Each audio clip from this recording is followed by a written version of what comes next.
Our next speaker's organization is dedicated to developing California's next generation of Black public policy leaders. Lorreen Pryor is the president of the Black Youth Leadership Project, abbreviated BYLP.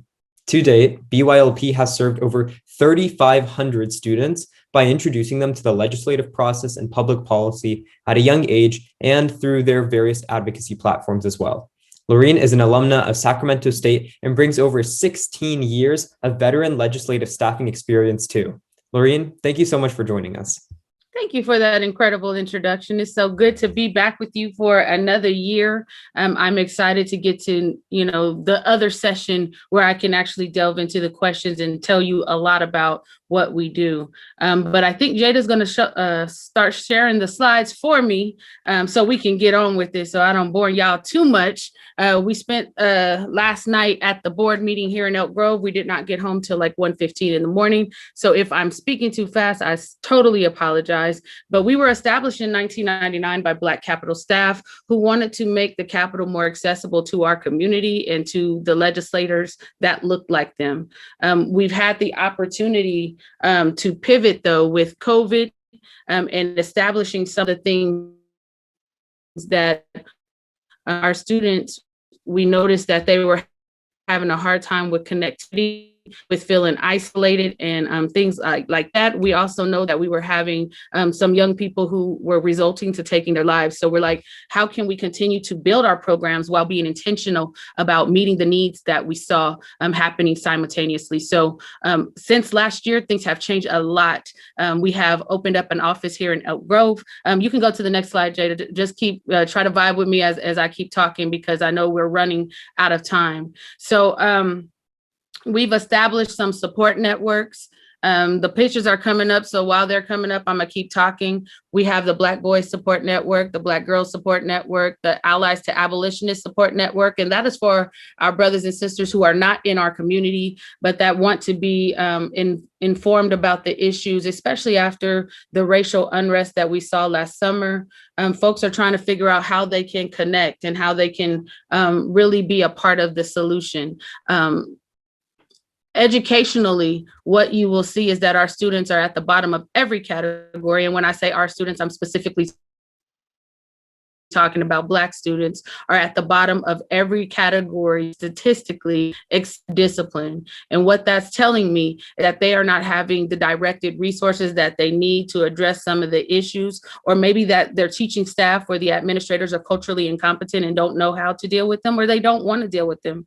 And so one of the things that we're very, very proud of this year, we launched the Black versus the Board of Education podcast. That's available on Apple Podcasts and Spotify.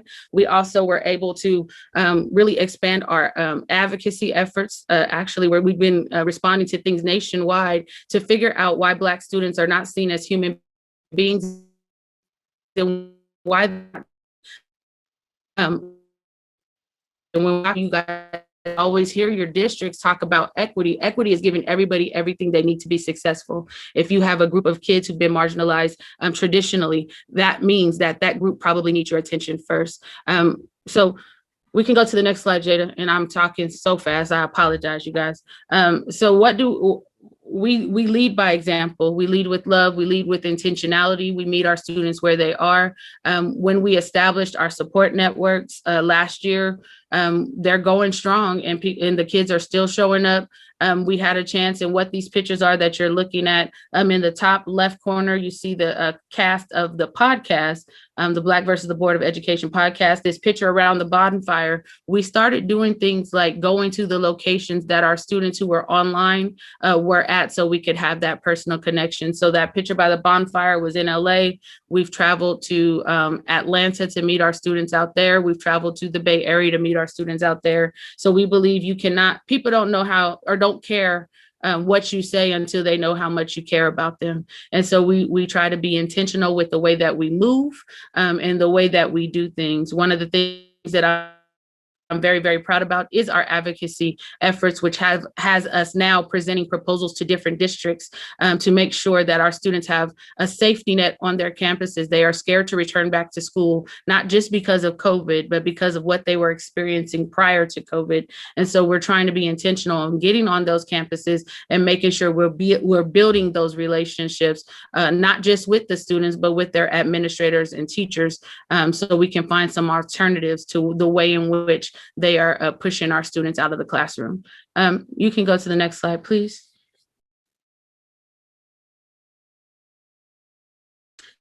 Stay connected with us. I'm the one, I think I speak fluent teenage, so I'm always on our social media platforms on the screen.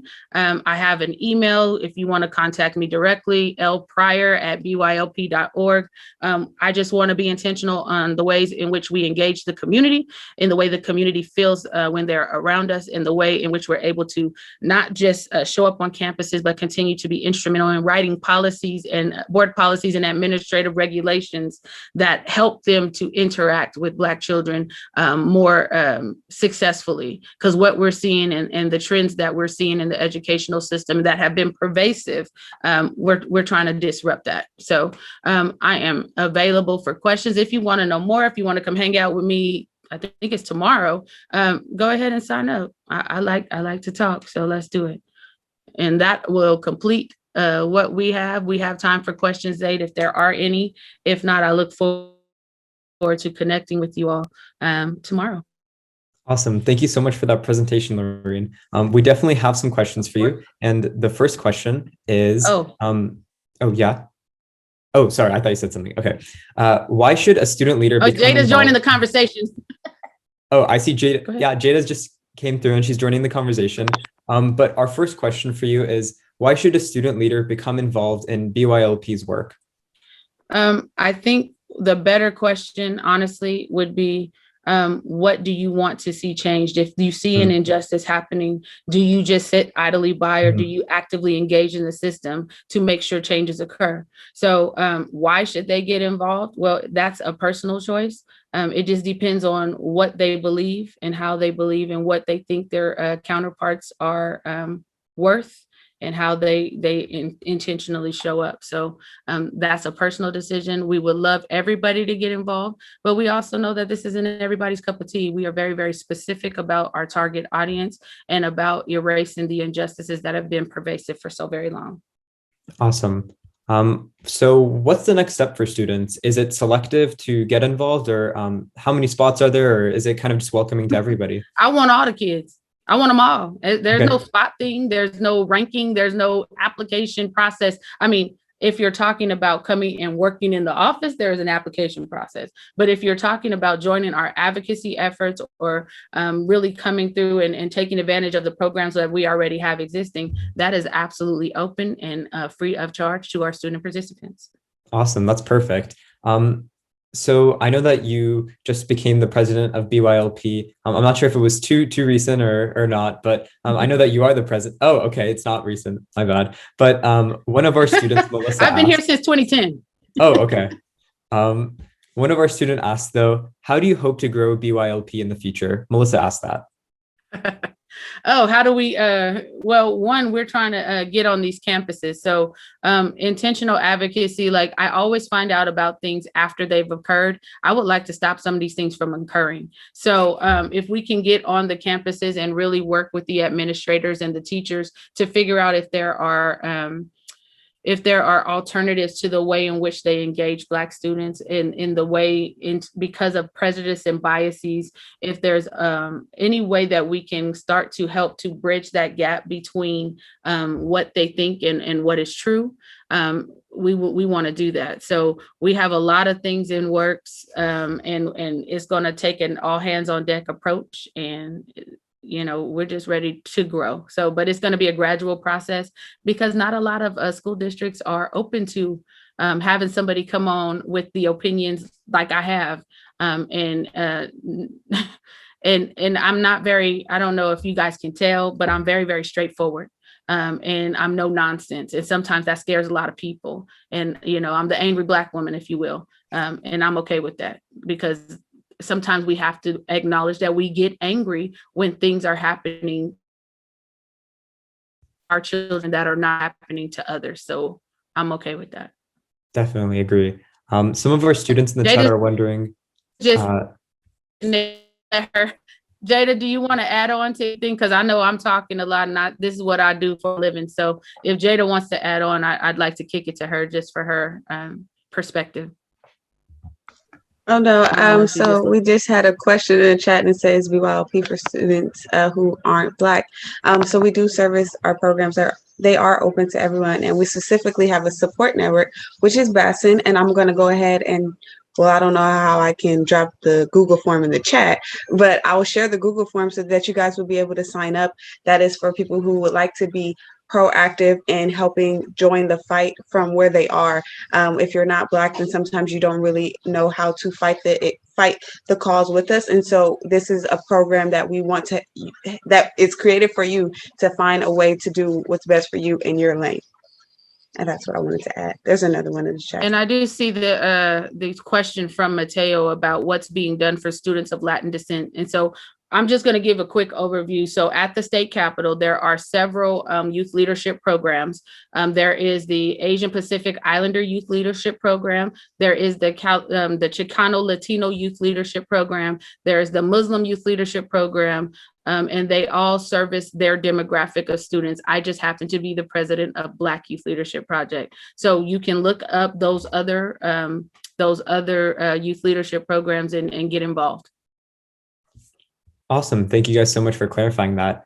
Another question for you, Lorreen, is what's your favorite thing that BYLP has accomplished while you've been president? Oh, Lord, y'all are talking about 11 years. I think my favorite thing is moving into this office where we have autonomy. I'm no longer working out of the Capitol, so I'm not having to split duties. And so I think that is my most favorite thing, is having a place where students can come, that they can get the one-on-one support that they need. And it's just a beautiful thing that the community helped us get it. So that is totally my favorite thing. Awesome. Well, Lorreen and Jada, thank you all so much for coming to our conference and for speaking with us.